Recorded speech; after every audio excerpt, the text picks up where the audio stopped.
جميلة جدا جدا، بتمنى تجربوها. والمقادير بتاعتنا سهلة وبسيطة. اليومين دول بقى كده موسم البرتقال يا حبايب قلبي. يلا بقى ايه كلنا كده نشجع ونعمله.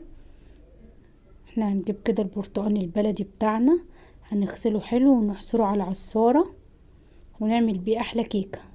شايفين اللون من جوه عامل ازاي،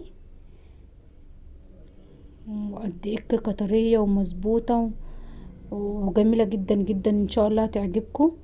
بتمنى بقى ايه قبل ما تبداوا معايا الفيديو متبخلوش عليا باللايك والشير والسبسكرايب وتفعيل الجرس علشان يوصلكوا كل جديد يا حبايب قلبي.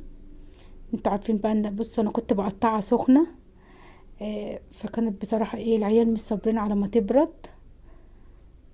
شايفين شكلها عامل ازاي، وبصوا القعر بتاعها مستوي وسوا مظبوط 100%.